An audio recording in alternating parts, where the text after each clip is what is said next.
Si les tranchées étaient l'élément de combat emblématique de la Première Guerre mondiale, alors la puissance aérienne était sûrement l'élément déterminant de la Seconde. Auparavant, la puissance aérienne servait principalement à soutenir l'armée et la marine, mais désormais, elle était d'une importance vitale pour l'effort de guerre en tant que tel. La bataille pour la maîtrise du ciel était sanglante et brutale, où aucune pitié n'était accordée, car dominer le ciel signifiait contrôler le champ de bataille en dessous. Entre 1939 et 1945, les principaux belligérants ont construit environ 810 000 avions et inévitablement, avec un si grand nombre d'appareils en action, il y avait forcément des histoires qui allaient émerger et dont nous ne connaissons toujours pas toute la vérité. Des pilotes disparus, à un bombardier fantôme, en passant par le mystère des objets lumineux aperçus par des équipages du monde entier, voici 4 mystères de l'aviation de la Seconde Guerre mondiale. Bienvenue sur Guerre du Monde. À la suite de l'attaque de Pearl Harbor et de la déclaration de guerre de l'Allemagne nazie, une chose dont les États-Unis avaient désespérément besoin, c'était de pilotes. En 1942, il semblait que tout homme capable de manier un manche et un palonnier était placé dans un cockpit et envoyé au combat. Mais les pilotes n'étaient pas seulement nécessaires au front. On avait aussi besoin d'eux à la maison pour livrer de nouveaux avions depuis les usines à travers le pays, où ils seraient démontés puis envoyés à la guerre. Ainsi, une nouvelle organisation fut créée par une certaine Nancy Harkness Love, appelée l'Escadron auxiliaire féminin de convoyage, ou WAFS, qui voyait des femmes pilotes assurer ces missions de convoyage à l'intérieur du pays, libérant ainsi les pilotes masculins pour le service en première ligne.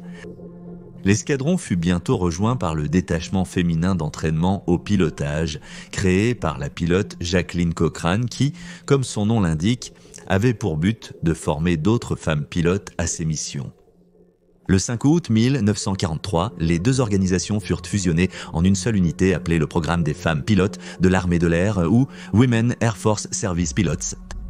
En plus de leurs missions de transport d'avions, elles effectuaient également des missions de transport de fret entre les bases aux États-Unis et participaient même à la formation de leurs homologues masculins en remorquant des cibles pour leurs tirs ou en simulant des attaques aériennes contre les troupes et bases américaines.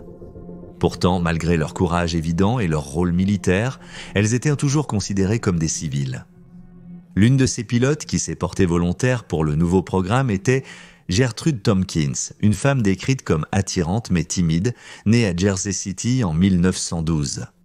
Durant sa vie, Gertrude a lutté contre un bégaiement quand elle parlait sa langue maternelle, l'anglais. Mais en apprenant le français et l'italien, elle a découvert qu'elle pouvait les parler sans cette difficulté. Plus tard dans sa vie, elle est tombée amoureuse d'un jeune homme qui était pilote qualifié et qui l'emmenait dans son avion léger pour lui donner des leçons de base. Tragiquement, il s'est porté volontaire pour combattre dans la Royal Air Force avant que l'Amérique ne soit impliquée dans la guerre et il a péri lorsque son avion a été abattu au-dessus de la Manche. Néanmoins, cette relation a laissé à Tompkins un héritage, un amour nouveau pour le vol. Sa famille n'en revenait pas du changement que le vol avait provoqué chez elle, lui donnant plus de confiance en elle, et bien que son bégaiement ait d'abord posé problème lors des communications radio, elle a découvert qu'en parlant de façon mélodique, presque en chantant ses réponses, elle pouvait répondre clairement et de manière cohérente. Finalement, même son bégaiement commença à disparaître lorsqu'elle était dans les airs. Il était donc logique pour elle de rejoindre le Women Air Force Service Pilots, à la fois pour continuer à vivre sa passion pour le vol et pour honorer la mémoire de son partenaire disparu. Grâce à son expérience et à ses compétences, elle trouva rapidement sa place parmi les membres d'élite du programme, pilotant des chasseurs haute performance à travers les États-Unis. Tompkins serait certifié sur le P-47 Thunderbolt à la forme de tonneau et sur le bimoteur P-38 Lightning, deux excellents avions de guerre. Plus tard, elle pilota le North American P-51 des Mustangs, la Cadillac des airs et l'un des meilleurs chasseurs de la guerre. Sur le plan personnel, elle restait réservée et acceptait rarement les invitations de ses jeunes camarades à les accompagner lors de leur sortie en ville. À la place, elle finit par rencontrer et tomber amoureuse d'un certain Henry Silver. Après le décès inattendu de la sœur d'Henry, il fit une demande pour adopter sa nièce, ce qui conduisit lui et Tompkins à se marier discrètement en septembre 1944, permettant ainsi à tous les trois de former une famille. Cependant, elle cacha à ses supérieurs le fait qu'elle était mariée, car ils pensèrent que les femmes mariées ne devaient pas participer au travail potentiellement dangereux de convoyage d'avions à travers le pays. Admettre qu'elle était une femme mariée pourrait signifier la fin de sa carrière.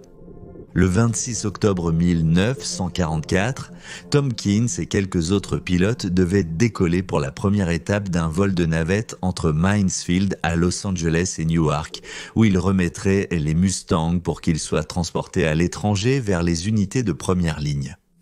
Le décollage a été retardé car 3 des nouveaux appareils avaient des problèmes avec leurs verrières, mais une fois ces problèmes résolus, les Mustangs ont décollé vers 16h en direction de Palm Springs.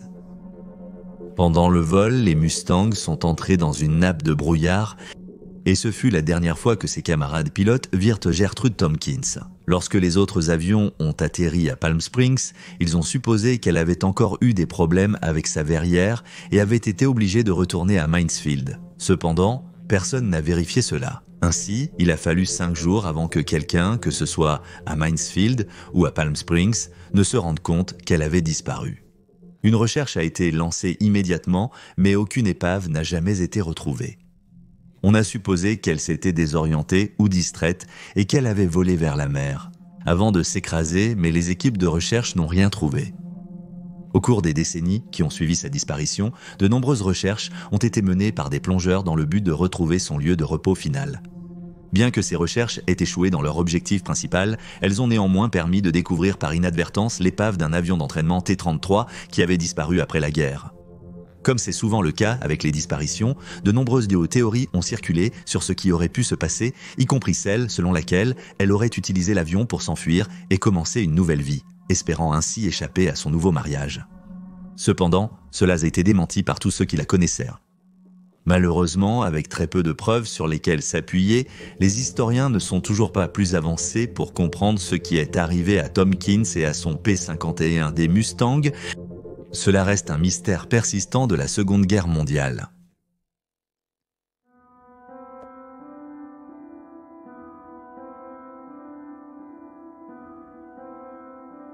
En 1943, l'Italie était un pays déchiré par la guerre. Le dictateur fasciste Benito Mussolini, qui avait voulu bâtir un empire romain du XXe siècle, avait été évincé du pouvoir. Les troupes alliées avaient envahi la Sicile puis le continent et avançaient rapidement vers le nord. Le gouvernement légitime de l'Italie avait signé un armistice avec les Alliés et s'était retourné contre les nazis.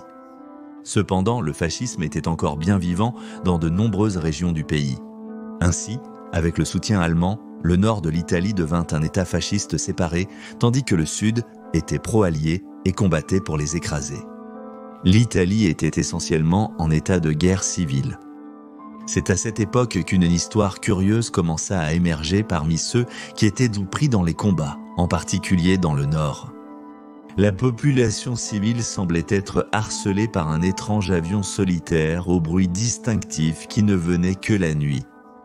Connu localement sous le nom de Pipo, un nom dont l'origine reste obscure, l'avion était réputé attaquer quiconque sans distinction, quelle que soit son allégeance, et des dictons du genre « éteignez toutes les lumières chez vous la nuit ou Pipo viendra vous rendre visite » verrèrent bientôt prononcés à la tombée du soleil.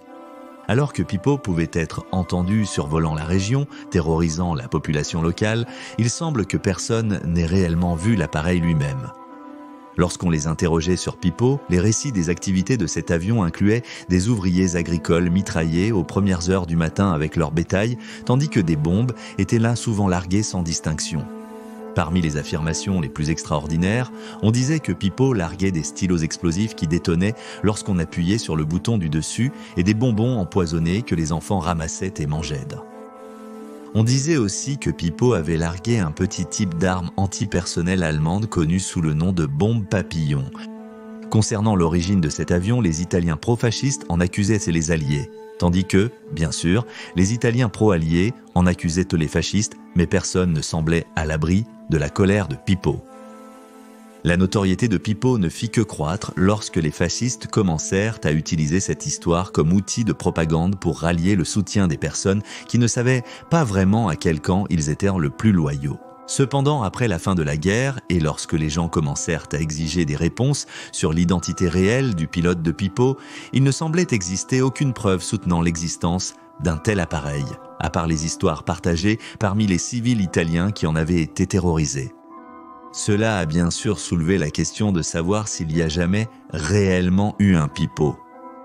L'explication la plus acceptée pour Pippo est que les Italiens qui partagèrent cette histoire l'utilisaient comme une façon de personnifier l'intense activité aérienne qui se déroulait au-dessus de leur maison. Lorsqu'une attaque aérienne avait lieu pendant la nuit, elle était attribuée à Pippo, peu importe qui en était réellement responsable. Cela explique pourquoi Pippo ne semblait pas favoriser un camp ou l'autre. Avec cette personnification en place, ils ont alors commencé à embellir l'histoire jusqu'à ce qu'une légende commune soit créée. Les moteurs au son distinctif, par exemple, ont souvent été attribués aux chasseurs de nuit Mosquito Night de la Royal Air Force de Havilland, leur moteur Rolls-Royce Merlin ayant un son très différent de ceux des Italiens et des Allemands auxquels les gens étaient habitués avant l'invasion des Alliés. Mais cette explication n'a pas satisfait tout le monde et des lettres, des articles de journaux, des journaux intimes et des témoignages de ceux qui étaient de vivants à l'époque racontent tous comment cet avion pouvait être entendu apparaissant de nulle part, attaquant une cible au hasard, puis disparaissant comme un fantôme. Certains sont même allés jusqu'à affirmer que Pippo était piloté par le diable lui-même.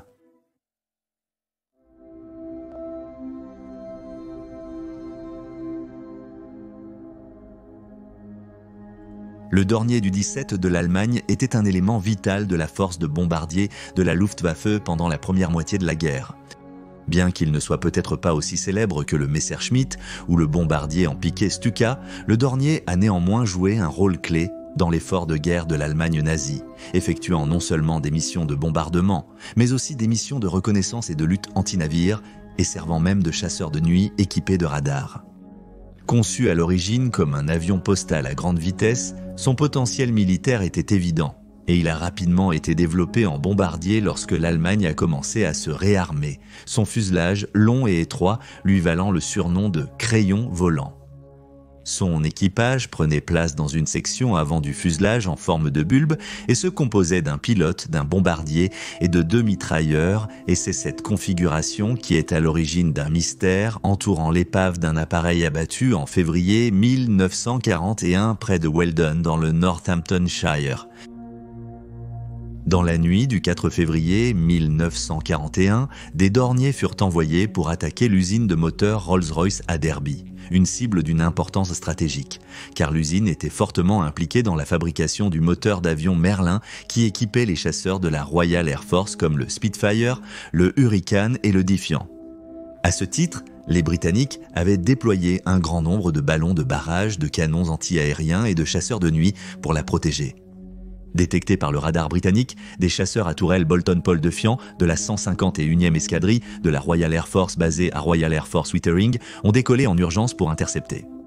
Guidé par les contrôleurs au sol, l'un des Defiants a détecté un Dornier piloté par Horst Bahr, âgé de 23 ans, et a commencé à attaquer. Malgré les efforts de Bahr pour s'échapper, son bombardier a été mortellement touché et s'est écrasé au sol en flammes, s'écrasant près de Coatwick Lodge, juste à l'extérieur de Weldon.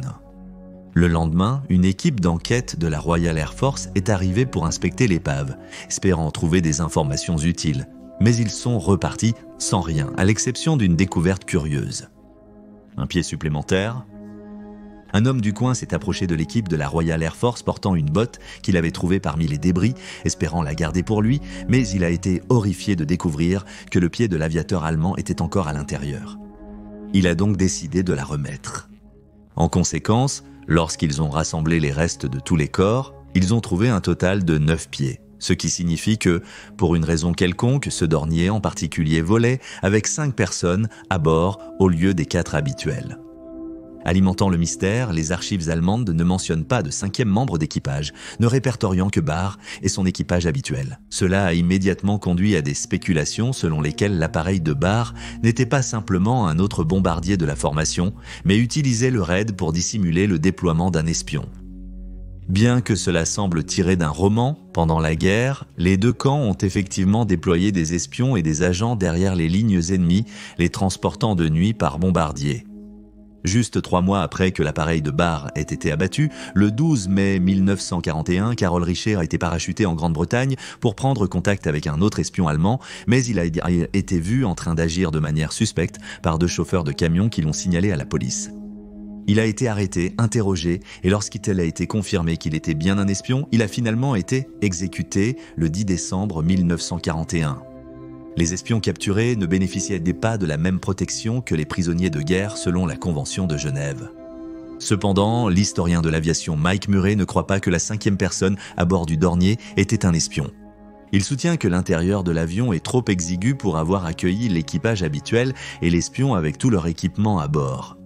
De plus, la seule façon pour l'espion de sauter aurait été que l'équipage retire l'arrière de la verrière ou la porte d'accès qui seraient toutes 2 tombées de l'appareil, rendant les choses extrêmement difficiles pour le reste de l'équipage de retourner à leur base en France. Outre les espions, d'autres théories suggèrent que le 5e homme aurait pu être un officier du renseignement venu évaluer le succès du raid sur l'usine Rolls-Royce, un journaliste allemand cherchant à donner un compte-rendu direct de la guerre aérienne, ou un membre du personnel au sol présent pour aider l'équipage, ou qui aurait simplement convaincu l'équipage de le laisser vivre une mission. Malheureusement, toutes les théories semblent se heurter au même mur de problèmes, à savoir un manque de documents et l'exiguïté du bombardier, qui ne se prête pas vraiment à la présence d'un membre d'équipage supplémentaire.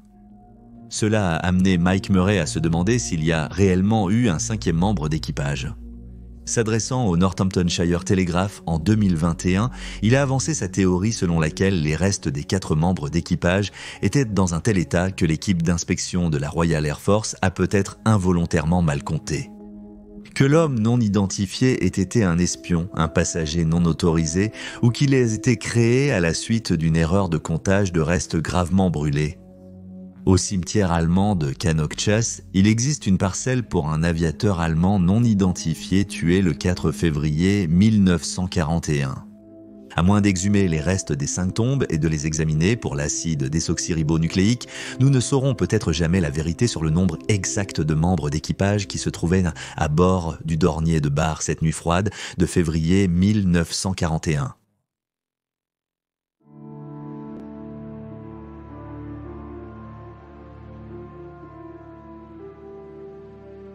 De loin, le plus grand mystère concernant les campagnes aériennes menées pendant la Seconde Guerre mondiale, qui continue de susciter le plus de débats et d'intrigues, ce sont les rapports sur les Foo Fighters. Personne n'a jamais nié que des pilotes, dans tous les théâtres d'opération du globe, ont observé des phénomènes aériens non identifiés dans les cieux ravagés par la guerre, souvent sous la forme de boules lumineuses. Mais les chercheurs ne semblent pas plus proches de découvrir la vérité aujourd'hui qu'ils ne l'étaient pendant et immédiatement après la guerre. Peut-être que les observations les plus marquantes de ce phénomène ont eu lieu dans les dernières heures de la nuit du 27 novembre 1944. Le 415e escadron de chasseurs de nuit de l'armée de l'air américaine, pilotant des Bristol Beaufighter construits en Grande-Bretagne, menait des opérations d'intrusion nocturne au-dessus de la vallée du Rhin. L'appareil était piloté par le lieutenant Ed Schluter, qui était guidé par le lieutenant Donald G. Mears, opérant le radar de l'avion. Habituellement, le Beaufighter volait avec 2 membres d'équipage, mais cette fois-ci, un 3e membre était à bord en tant qu'observateur, le lieutenant Fred Ringwald. Alors qu'il volait juste au nord de Strausberg, à la frontière franco-allemande, Ringwald prit soudain la parole et dit « Je me demande ce que sont ces lumières là-bas dans les collines. » En regardant dans la nuit, les 3 hommes observèrent 8 à 10 lumières alignées d'une lueur orange flamboyante. En tentant de les identifier, ils contactèrent les contrôleurs radars alliés au sol qui leur répondirent ce que leur radar au sol ne détectait rien d'autre que leur chasseur de tête. Lorsque Schluter tourna le chasseur de tête pour intercepter les objets, ils disparurent simplement devant eux, comme si quelqu'un avait éteint la lumière. En discutant de ce qu'ils avaient de vue lors du vol de retour vers leur base, les hommes décidèrent de garder cette observation pour eux, craignant d'être ridiculisés ou jugés inaptes au vol. Cependant, lorsqu'ils apprirent que d'autres pilotes avaient vécu des expériences similaires, ils décidèrent de raconter leur histoire. Mears, qui était un fan de la bande dessinée populaire Smokey Stover, mettant en scène un personnage qui utilisait le mot absurde « fou à la place de vrai mot, a inventé le terme Foo Fighter. Faute d'un meilleur terme, ce nom est resté depuis. Depuis la guerre, le phénomène des Foo Fighters a été largement intégré à la culture des ovnis, en raison de l'intérêt croissant pour ce sujet dans l'immédiat après-guerre. Cependant, de nombreux chercheurs ont tenté de trouver des explications plus terrestres. L'explication la plus immédiate envisagée est celle que le lieutenant Ringwald affirmait que l'équipage avait d'abord cru était qu'ils observaient un nouveau type d'avions ou d'armes allemandes. C'est une supposition tout à fait compréhensible, compte tenu des armes merveilleuses et incroyables que Hitler avait mises en production vers la fin de la guerre. Des chasseurs à réaction, des chasseurs fusées, des premiers missiles, beaucoup de ces armes relevaient encore de la science-fiction pour les Alliés. Et pourtant, les forces d'Hitler les utilisaient déjà, même si les résultats étaient à mitiger. Cependant, cette théorie a été largement écartée pour deux raisons principales. Premièrement, bien que les Foo Fighters apparaissent de souvent près des avions de guerre alliés lors d'opérations de combat, ils n'ont jamais semblé les menacer ou les gêner de quelque manière que ce soit. Deuxièmement, l'interrogatoire des officiers de la Luftwaffe allemande après la guerre a révélé que leurs pilotes avaient eux aussi observé les Foo Fighters et étaient tout aussi déconcertés que les équipages alliés. Ce fait n'a fait qu'alimenter le mystère entourant l'origine de ces étranges boules de lumière enflammées. Les explications avancées au cours des décennies qui ont suivi la fin de la guerre étaient variées et allaient du tout à fait plausibles au plus fantaisistes. Même si les officiers allemands niaient toute connaissance, il y a encore beaucoup de gens qui s'accrochent à la théorie selon laquelle les Foo Fighters étaient des avions expérimentaux allemands en s'appuyant sur les recherches allemandes, sur les avions à disque volant et sur la soi-disant Die Glocke. Quant aux observations dans le théâtre du Pacifique, ils pensent que la technologie a été transférée au Japon, allié de l'Allemagne, pour poursuivre l'effort de guerre. L'Allemagne a effectivement partagé ses recherches sur les avions à réaction, les fusées et les radars avec Tokyo, donc ce n'est pas déraisonnable. Cependant, la question demeure. Pourquoi ces Foo Fighters n'ont-ils pas semblé attaquer les avions de guerre alliés? S'agissait-il peut-être d'aéronefs expérimentaux qui n'ont pas réussi? Et si c'est le cas, qu'est-il advenu d'eux après la guerre? Et pourquoi personne n'est-il venu admettre avoir participé à ce projet? Les scientifiques et officiers allemands étaient plus qu'heureux de raconter leur réussite aux Alliés après la guerre. En fait, dans un dernier acte de défi, beaucoup ont exagéré leurs exploits. Donc il leur aurait convenu de parler de la construction d'armes à boules de feu ou d'aéronefs. Une suggestion populaire dans les cercles militaires est que de nombreuses observations de Foo Fighters peuvent être attribuées à des essais nocturnes de fusées menés par les nazis. L'extinction des lumières observées par l'équipage du Beaufighter, par exemple, pourrait être due aux fusées consommant leur dernier carburant, les laissant poursuivre le reste du vol sans propulsion. D'autres explications incluent le fait que les Allemands auraient largué des fusées éclairantes pour distraire les avions alliés, ou peut-être ce grand classique pour expliquer tout objet volant non identifié, les ballons-sondes. Le problème, c'est qu'aucune de ces explications ne semble résister à un examen sérieux, compte tenu de ce que les pilotes ont décrit avoir vu.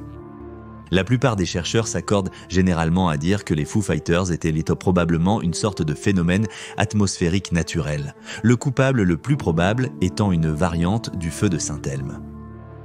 Le feu de Saint-Elme est une forme de plasma lumineux créé par une décharge corona provenant d'un objet en forme de tige, comme un mât ou une flèche, dans un environnement électriquement chargé.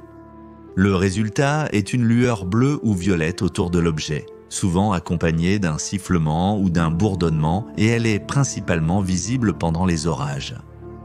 Une autre explication est que les pilotes observaient une apparition rare de foudre en boule, mais dans le cas de l'équipage du chasseur d'étraves, il aurait fallu qu'il y en ait 8 en même temps et toutes alignées. Une autre explication qui a toujours circulé discrètement est que les objets étaient le résultat d'équipages et de pilotes subissant une forme d'hallucination collective provoquée par le stress du combat. Naturellement, les témoins des Foo Fighters sont vigoureusement rejetés de telles affirmations et même la simple suggestion explique en grande partie pourquoi l'équipage du chasseur d'étraves hésitait à raconter leur histoire. Nous ne saurons probablement jamais avec certitude ce que les pilotes voyaient dans le ciel nocturne pendant la Seconde Guerre mondiale et cela restera un mystère durable de la guerre aérienne. Et voilà, vous avez 4 mystères de l'aviation de la Seconde Guerre mondiale. N'hésitez pas à laisser un commentaire ci-dessous avec vos propres réflexions et réactions, et n'oubliez pas d'aimer cette vidéo et de vous abonner pour soutenir la chaîne. Merci d'avoir regardé et je vous dis à la prochaine.